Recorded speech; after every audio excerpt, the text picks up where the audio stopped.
So I've been thinking on a few things of late. It's quite amazing how much deception is in the system overlay. What I mean by that is, when you look at how people behave, when you look at how the animals of the system are reflected in some sort of extreme visual refractions, like animals are used as part of the deception. When you are looking at stuff. I mean, such as the noises in the background as I'm trying to do this recording. It's quite insane. But in any case, this is just how the system overlay operates, especially if there's this odd adjustment in the timeline itself of the current realities as they are being bunched up, because that's what it feels like. And I had to say it slowly so that I could get my thoughts into it when I tell you this. It's the same as, when they keep reminding you of the.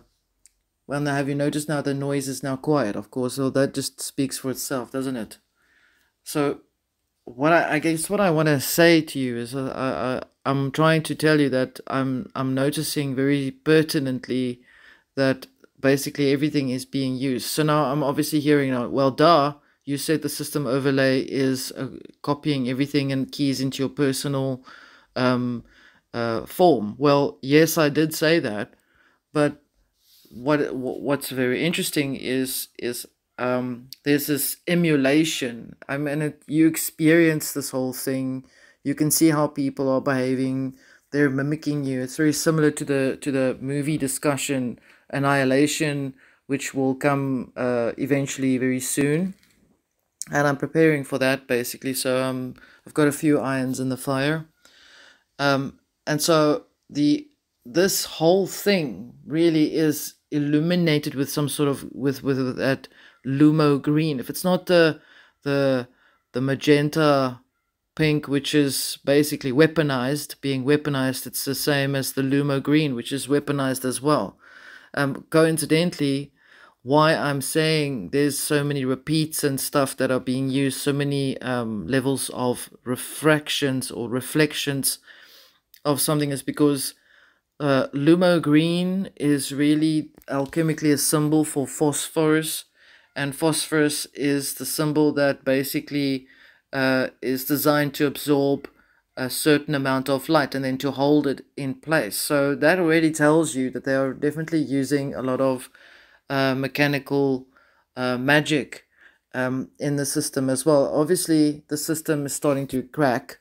It's starting to fracture because there's a lot of people that are becoming aware of all of the the plastic bullshit that's being spread around. I mean, it's like you can see, okay, the alternate communities are now harping on a new age or some sort of thing that's coming in. They've been talking about this thing now for quite some time, and quite honestly, there's been a new age every so many 100 years.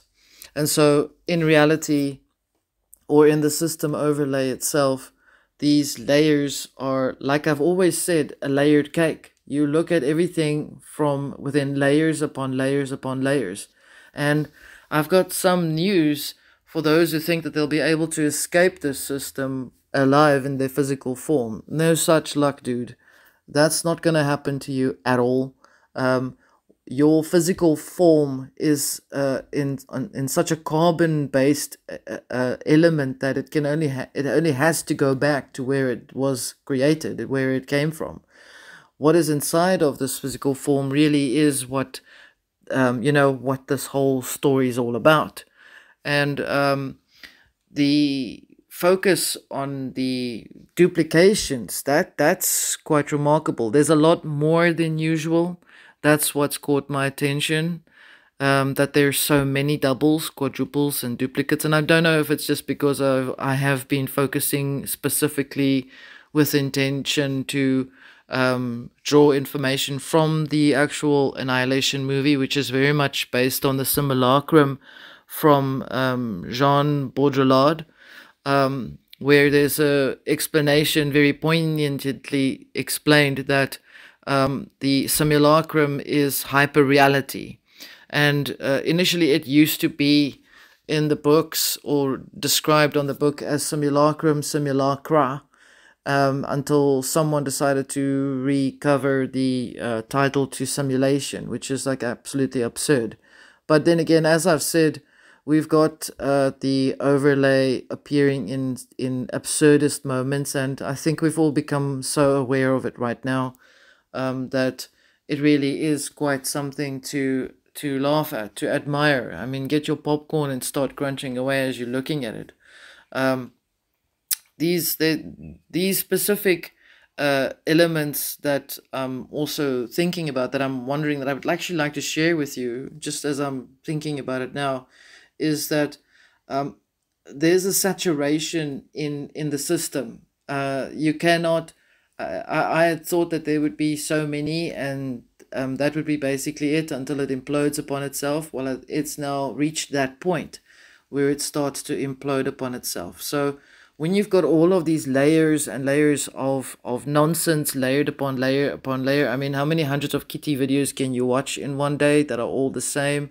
Or parrots that are doing the same thing, or cars, guys driving cars that drive a certain way, etc., etc., etc. All material based stimulation for the conscious thoughts. A system overlay as held firmly in the grasp of this particular demiurgic god. Yet all the power comes from the people who are actually feeding it. So, I mean, that's pretty obvious. I've told you guys this before. So, like rituals, when they offer up the black goat, uh, you guys remember the last video that I had where I was talking about religions and things. The black goat was used as a sacrifice. There's always a scapegoat. There's always someone that has to pay for something. There's always some guy that has to pay up for the dues of the system, that which is due to the system itself. And normally it has all these people that are actively participating in that. I mean, like they still go on and on and on with racism. I think it's like died itself already to death, and it's like turned into petrified stone.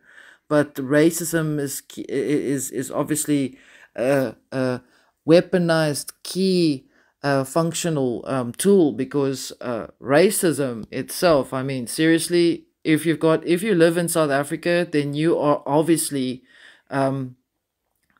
blanketed with that bullshit from 150,000 years ago, because that's really how long ago segregation has happened. It's not just specific to this country, but I know of many other countries and many civilizations long before then that have been practicing the same thing, mainly because it works. It's a tool that's absolutely based on the base level personality itself. So it's the base personality that keys into that frequency. And because there's difference, that is a difference that has to be perpetuated continuously. It's always the have and the have not, and it's always a struggle. The belief and struggle itself. I mean, when I looked at Twitter the other day, there was this little slogan put there by this youth leader who said, you know, you have to struggle, otherwise you don't know what you're fighting for. And I'm thinking, yeah, okay, I can see why you are just never getting anywhere, because you've just put yourself in that belief system of struggle. And so that just made me think, you know, I did some exploration into myself, and then I was wondering about some dreams that I actually had, you know, and then I tried to see what I was up against back in the day when I had the dream where I saw this thing showing itself as like foam, this thing that came out of the sea, and it had the mother of pearl foam color, and it was a parasite. And so many years later, of course, I've asked, what is that all about? And so it explains to me that that which is in nature feminine in its principle, and that means the feminine principle as the soul, is the element that can be used to create a parasitic element or aspect for a particular archetype to go to town with, because that's literally what's been going on. But on the flip side of this presentation, of this conversation I'm basically having with you guys, and Someone said they like my freestyle, so I'm busy freestyling as we speak. Um, where the flip side shows you how there's so many duplicates now that they are all basically weaker versions of the previous version. Eventually, more and more, the more there's a layer upon the layer, there's a weaker and much weaker frequency that it holds. And so with all of that energy, it just starts to collapse upon itself. And that was really the foundation of why I thought I'd hop on and just share with you my thoughts, is that the system overlay in itself, and there has been plenty of them. There have been many layers of these system overlays. They're basically being scrunched up together. So the hyper reality, as Jean Baudrillard explained, was that when something is presented in such a way that it is more superior or more acceptable than the actual reality of the original thing itself, like dinosaur bones in the museum. And well, you don't need to bother going to the museum to look at dinosaur bones when you can look at Stephen, what's his name's Jurassic Park, and you can then look at the dinosaurs there, and then I mean that's just so much more superior than the bones in the museum, for example. I mean that's just an example, okay? It's not about whether the bones existed or not. It's not about that. It's about an overlay that has its roots in hyper reality.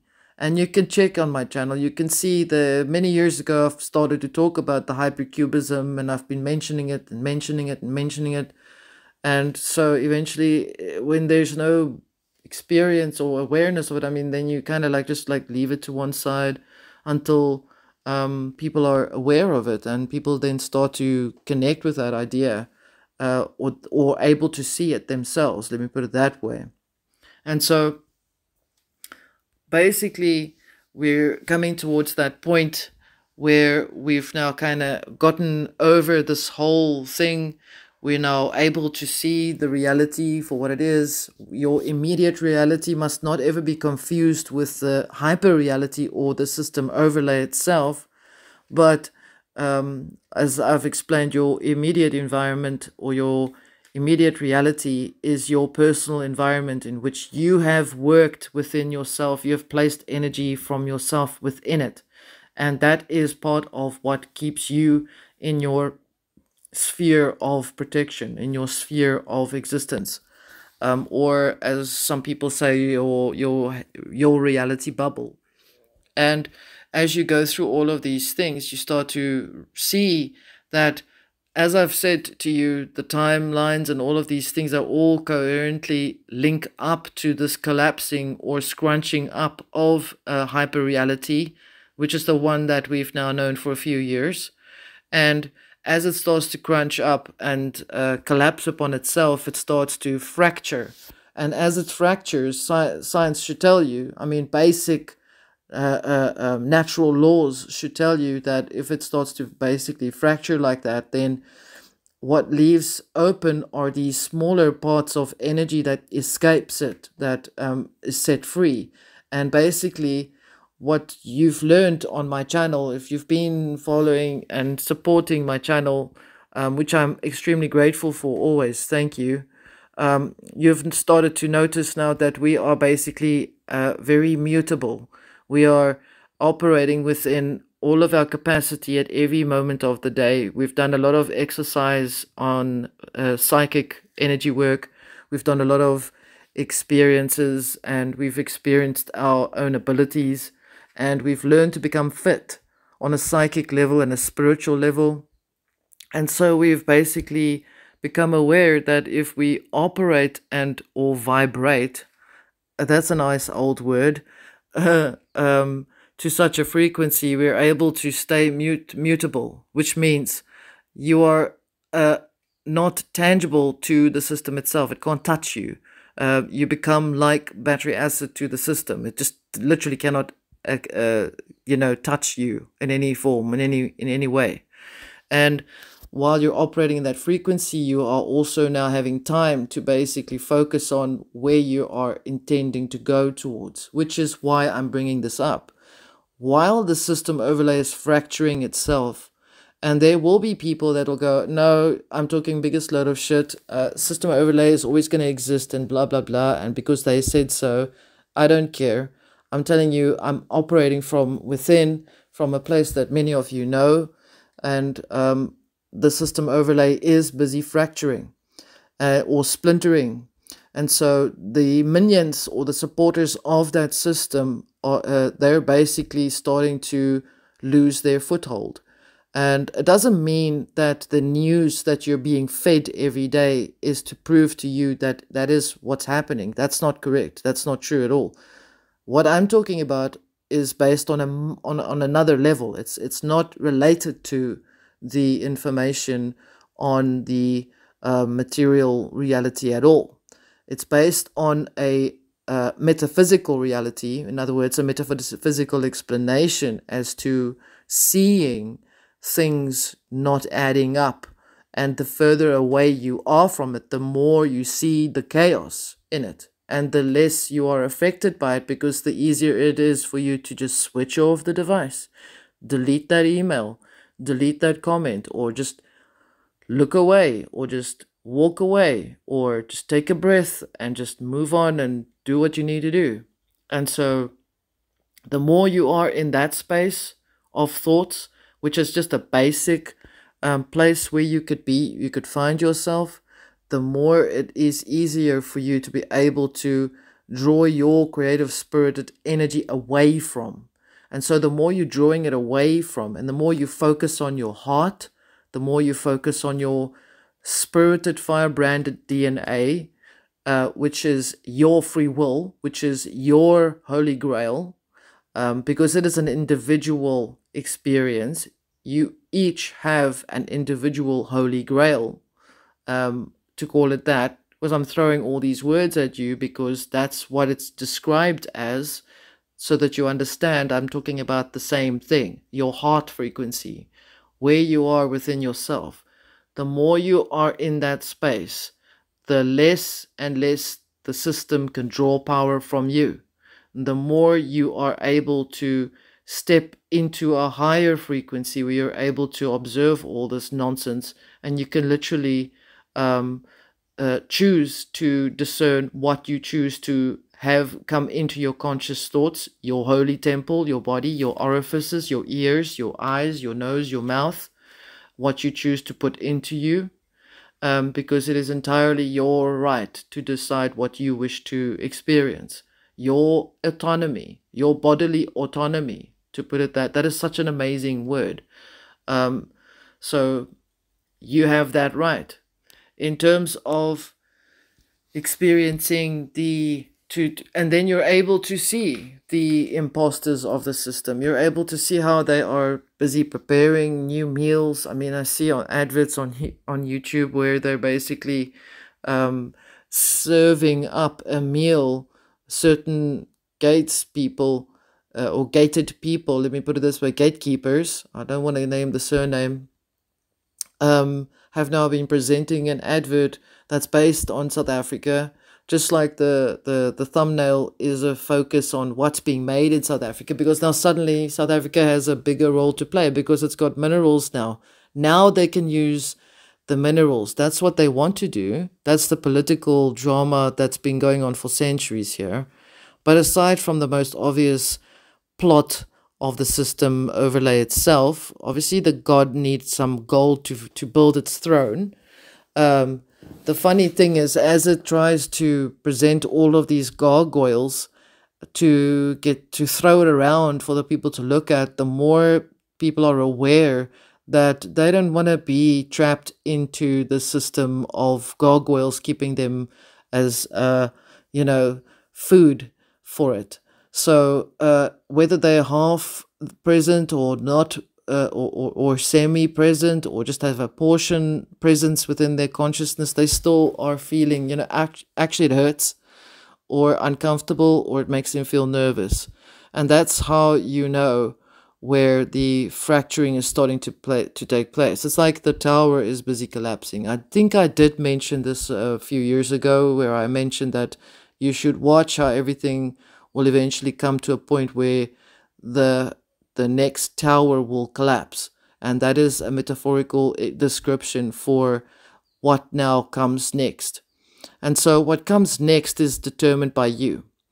You, within your conscious thoughts, you determine how you want to allow yourself to go through this process. You are entirely in control of your materialization ability, where you are able to use the uh, power within your heart, within your thoughts, and your thoughts will then be able to create what it is that you wish for it to come into place. And you should do now. You should do these things right now, because now is the time for that specific process to happen. Because while it's busy breaking apart, it's trying to reconfigure itself to take up another portion of this reality. This reality is infinite. Just keep that in mind. You are infinite within your conscious thoughts, within your spirit, and it knows that it can eat and eat and eat forever, but it's losing traction. That's what I'm trying to say. And so, as it's losing traction, and it's got nothing to do with the political shit, because it's always going to be a political, dramatic story for everyone to eat from. It's got everything to do with the Ministry of Magic that's kind of like losing its control over the timelines itself. More people are starting to take control of themselves. That's the thing. That's actually the big deal. The small part is the root. The root is you're now starting to take responsibility for yourself, what you take into yourself and whatnot. And that's basically it. I also want to share with you on a side note that I am going to be doing an interview on the movie The Annihilation, or Annihilation itself, which was adapted from the writer Jeff Vandermeer, and has turned into a movie. And stay tuned for that, because that's going to be a very good one to look at as well. Look after yourselves. Bye. And I thought I just had to ad-lib this part in and just say to you, it's not the end of the world. The world can never end. The world is infinite. It operates in layers. It operates in... it's also got nothing to do with being flat or square or anything of that nature. So please, I do want to urge those that are supporting me that you just mind yourself in perhaps buying into the end of the world scenario, collapse, imminent danger, collapse, imminent danger, fear porn, because that's exactly what they want, because they are losing traction. So just keep it in mind that you keep it focused and keep it real within your consciousness.